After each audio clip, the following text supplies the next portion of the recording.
नमस्कार,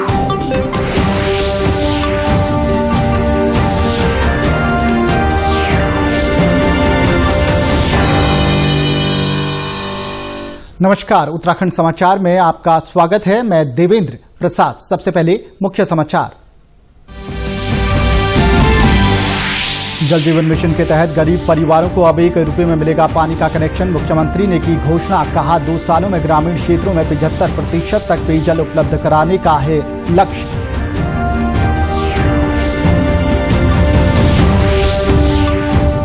गृह मंत्रालय ने विश्वविद्यालयों और शिक्षण संस्थाओं को परीक्षाएं आयोजित करने की दी अनुमति। यूजीसी ने कहा, विश्वविद्यालयों की अंतिम वर्ष की परीक्षाएं सितंबर के अंत तक होंगी।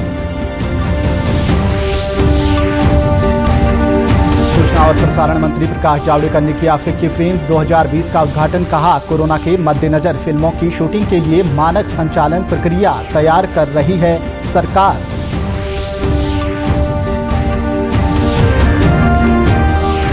और मुख्यमंत्री ने निर्देश पर राज्य में साधारण ग्रेड चिकित्सा अधिकारियों के 763 रिक्त पदों पर जल्द शुरू होगी भर्ती प्रक्रिया। शासन ने चिकित्सा सेवा चयन बोर्ड को भेजा अध्याचन, हेल्थ सिस्टम को मिलेगी मजबूती। अब खबरें विस्तार से। उत्तराखंड राज्य में जल जीवन मिशन के तहत गरीब परिवारों को अब 1 रुपये में पानी का कनेक्शन मिलेगा। मुख्यमंत्री त्रिवेंद्र सिंह रावत ने घोषणा करते हुए कहा कि प्रदेश में प्रधानमंत्री नरेंद्र मोदी के जल जीवन मिशन को सफल बनाने के लिए ये कार्य योजना तैयार की गई है। साथ ही योजना के अंतर्गत वर्ष 2024 तक हर घर को नल द्वारा मानकों के अनुसार शुद्ध पेयजल की आपूर्ति सुनिश्चित कराने की योजना का लाभ प्रदेशवासियों को मिल सकेगा। मुख्यमंत्री ने कहा कि राज्य में जल जीवन मिशन के तहत आगामी 2 सालों में ग्रामीण क्षेत्रों में 75% तक पेयजल उपलब्ध कराने का लक्ष्य रखा गया है। अब 2350 नहीं, 1 रुपये में, ये बिल्कुल इसलिए कि उसको लगे कि मैंने दिया, और उसमें 1 रुपये में हम अब जो जल जीवन मिशन है उसके अंतर्गत पानी देंगे। मुझे पता है 2350 नहीं दे सकता है, प्रधानमंत्री जी का सपना पूरा नहीं हो सकता। प्रधानमंत्री जी ने हर गरीब के कल्याण की योजना बनाई है, तो हम उसमें 1 रुपया, और देश का पहला राज्य होगा जहां पर 1 रुपये में पानी का कनेक्शन दिया। अभी जल जीवन मिशन के अंतर्गत माननीय प्रधानमंत्री जी ने कहा कि 2024 तक हम हर घर को नल देंगे, हर घर को नल देंगे। और नल देने का मतलब पानी देंगे, और पानी देने का मतलब है कि स्वच्छ पेयजल देंगे। आपको बता दें कि देश में इस प्रकार की पहल करने वाला उत्तराखंड पहला राज्य होगा जो आम आदमी के जीवन से जुड़ी इस योजना के लिए मात्र 1 रुपये में कनेक्शन उपलब्ध कराएगा। गृह मंत्रालय ने विश्वविद्यालयों और शिक्षण संस्थाओं को परीक्षाएं आयोजित करने की अनुमति दे दी है। उच्च शिक्षा सचिव को लिखे एक पत्र में कहा गया है कि अंतिम सत्र की परीक्षाएं विश्वविद्यालय अनुदान आयोग के दिशा निर्देशों के अनुसार संचालित की जानी चाहिए। ये परीक्षाएं केंद्रीय स्वास्थ्य और परिवार कल्याण मंत्रालय की मानक संचालन प्रक्रिया और विश्वविद्यालयों के शैक्षिक वर्ष के अनुरूप होगी। वहीं विश्वविद्यालय अनुदान आयोग यूजीसी ने परीक्षाओं से संबंधित अपने पूर्व के दिशा निर्देशों में संशोधन किया है। विद्यार्थियों की सुरक्षा, करियर प्रगति, प्लेसमेंट और व्यापक हितों को ध्यान में रखते हुए यूजीसी ने तय किया है कि इंटरमीडिएट सेमेस्टर के छात्र छात्राओं का मूल्यांकन पूर्व के दिशा निर्देशों के मुताबिक आंतरिक मूल्यांकन के आधार पर होगा। यूजीसी ने यह भी तय किया है कि अंतिम सेमेस्टर के छात्र छात्राओं की परीक्षा सितंबर में होगी, जो कि पहले जुलाई में होनी थी।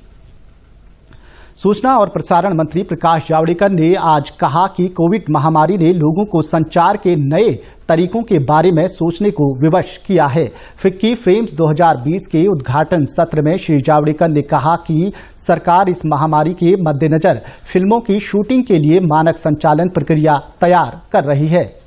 We all need to work together to make a progress and harness the soft power of India. That is media and entertainment. The first among these is the government is coming up with the standard operating procedure for shooting films in India in the light of pandemic. Further, to accelerate the restart making that had come to a standstill as a result of COVID, is also coming up with the incentives of production in all sectors, including TV serials, filmmaking, co-production, animation, gaming. We'll be announcing these measures shortly. मुख्यमंत्री त्रिवेंद्र सिंह रावत के निर्देश पर राज्य में साधारण grade चिकित्सा अधिकारियों के 763 रिक्त पदों को भरने की प्रक्रिया शुरू कर दी गई है। उत्तराखंड प्रांतीय चिकित्सा एवं स्वास्थ्य सेवा संवर्ग के तहत साधारण ग्रेड चिकित्सा अधिकारियों के रिक्त पदों को भरने के लिए शासन द्वारा उत्तराखंड चिकित्सा सेवा चयन बोर्ड को अध्याचन भेजा गया है।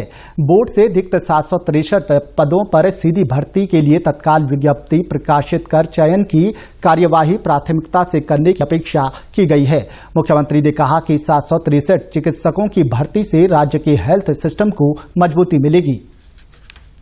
राज्य में कोरोना संक्रमितों की संख्या बढ़ती जा रही है। कल शाम 7 बजे स्वास्थ्य विभाग के हेल्थ बुलेटिन के मुताबिक 37 लोगों की सैंपल रिपोर्ट पॉजिटिव आई है। राज्य में अब कुल संक्रमितों की संख्या बढ़कर 3161 हो गई है। इनमें से 2586 लोग स्वस्थ हो चुके हैं और केवल 505 एक्टिव केस हैं। आपको बता दें कि बीती रोज उधम सिंह नगर में 20, हरिद्वार में 5, देहरादून और नैनीताल में 4, अल्मोड़ा में 3 और पौड़ी में 1 मामला सामने आया है। हालांकि राज्य में रिकवरी दर 81% से ज्यादा है। वहीं मुख्यमंत्री ने कहा कि कोविड-19 के संक्रमण को नियंत्रित करने में राज्य सफल रहा है। उत्तराखंड सर्वाधिक रिकवरी रेट वाला राज्य है। यहां मृत्यु दर राष्ट्रीय औसत से काफी कम है। कोरोना काल में 400 नए डॉक्टरों की भर्ती की गई। 273 आईसीयू बेड, 165 वेंटिलेटर और 33 बाईपैप मशीनों की व्यवस्था की गई। इसके साथ ही 13 जिला अस्पतालों और बेस अस्पतालों में ऑक्सीजन सप्लाई पाइपलाइन का निर्माण किया जा रहा है। कैबिनेट मंत्री सतपाल महाराज ने आज सिंचाई, बाढ़ नियंत्रण और आपदा प्रबंधन को लेकर विस्तृत जानकारी दी। कैबिनेट मंत्री ने बताया कि राज्य में सभी सहायक नदियों में आने वाली गाड़ गधेरों को मशीन के जरिए नदी का रुख किसानों की जमीनों के बजाय बीच नदी के केंद्र में करने की अनुमति जारी की गई है। इसके अलावा बाढ़ चौकियों के जरिए किसानों की जमीन और आपदा प्रबंधन को देखते हुए अलर्ट पर रखा गया है। आप मट्टी को हटा सके और नदी का प्रवाह बीच में कर सके तो उसके लिए भी हमने कह दिया है, जिससे कि अगल बगल में जो हमारी खेती की जमीन है वो कटे नहीं और उसका नुकसान ना हो और गांव भी सुरक्षित रहें। इस समय सबसे बड़ी सुरक्षा की बात है, तटबंधों की मॉनिटरिंग की बात है। कहीं पर तटबंध टूट जाता है तो पानी अंदर आ जाता है और जल भराव हो जाता है, गांव के गांव डूब जाते हैं। तो गांव को डूबने से बचने के लिए खासकर जो हरिद्वार क्षेत्र के अंदर ऐसा हो जाता है, पूरे हमने आवश्यक कदम उठाए हैं और मैं समझता हूं इस मॉनिटरिंग से लोगों की सुरक्षा रहेगी, ऐसा मेरा मानना है। पर्यटन मंत्री सतपाल महाराज ने कहा है कि कोरोना के इस विपत्ति काल में धीरे धीरे हालात सामान्य हो रहे हैं। ऐसे में उनका कहना है कि लोगों के बीच सुरक्षित यात्रा का संदेश जाना चाहिए ताकि चारधाम यात्रा एक बार फिर से रफ्तार पकड़ सके। ऐसा है कि ये हमारा एक प्रयोग है और मैं समझता हूं कि हमारे धामों के अंदर यात्री आने चाहिए। धीरे धीरे इसमें सुधार होगा। आप जानते हैं कि जैसे जैसे धीरे धीरे क्वारंटीन खुला है, ग्रीन जोन से लोग आ रहे हैं। भारत के और भी राज्यों में जहां ग्रीन जोन है वहां से भी लोग आएंगे।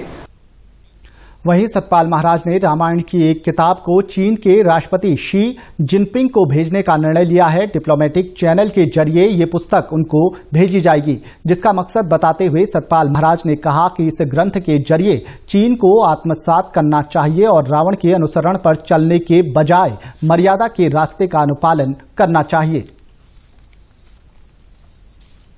काश ये अच्छा होता कि रामायण से वो कुछ सत्शिक्षा लें। ये हमारे देश का बड़ा प्राचीन ग्रंथ है और इसमें रावण के पूरे विस्तार को लिखा गया है कि कैसे उसका पतन हुआ।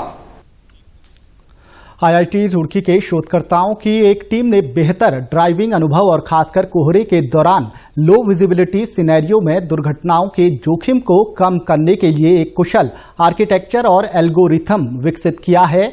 दरअसल कोहरे की उपस्थिति दृश्यता दूरी को तेजी से कम करती है और इस प्रकार ये ड्राइविंग के लिए सबसे खतरनाक स्थिति बन जाती है। चालक कोहरे की स्थिति में यात्रा करते समय दृश्यता की दूरी को पार कर जाते हैं और ज्यादा गति के साथ ड्राइव करते हैं।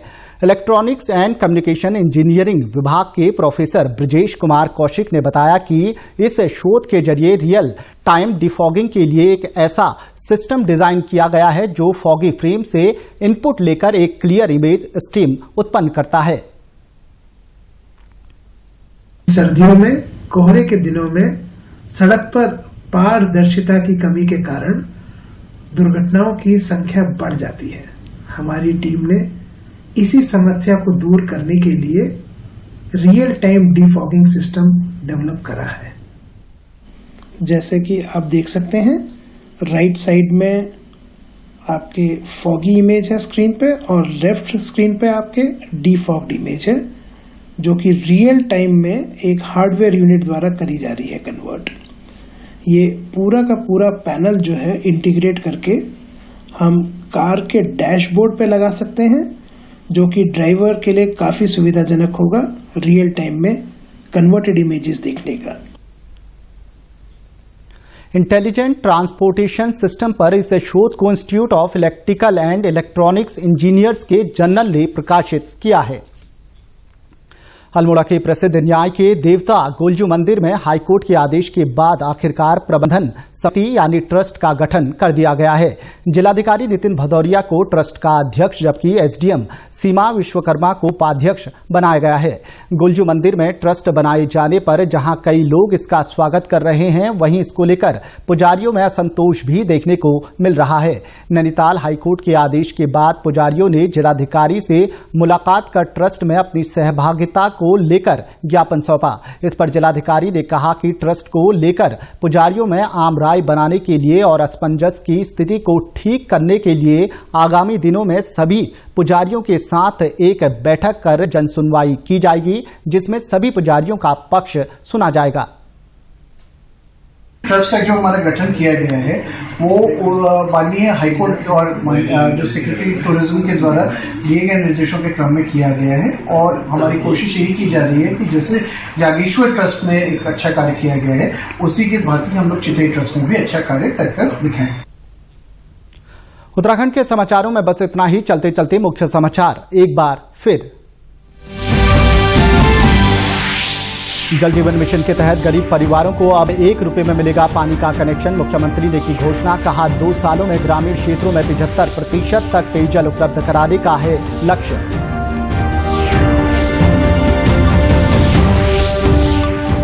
गृह मंत्रालय ने विश्वविद्यालयों और शिक्षण संस्थाओं को परीक्षाएं आयोजित करने की दी अनुमति। यूजीसी ने कहा विश्वविद्यालयों की अंतिम वर्ष की परीक्षाएं सितंबर के अंत तक होंगी।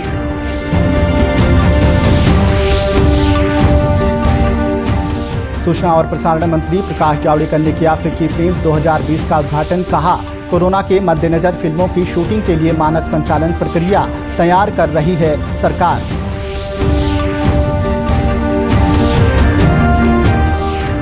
और मुख्यमंत्री के निर्देश पर राज्य में साधारण ग्रेड चिकित्सा अधिकारियों के 763 रिक्त पदों पर जल्द शुरू हुई भर्ती प्रक्रिया। शासन ने चिकित्सा सेवा चयन बोर्ड को भेजा अध्याचन। हेल्थ सिस्टम को मिलेगी मजबूती। उत्तराखंड की खबरों के लिए आप हमसे सोशल मीडिया पर भी जुड़ सकते हैं। हमारा ट्विटर हैंडल है DDNews_देहरादून। हमारा फेसबुक पेज है DD News उत्तराखंड और हमारे YouTube channel DD News Uttarakhand को भी आप सब्सक्राइब करें। उत्तराखंड के समाचारों में इतना ही। नमस्कार।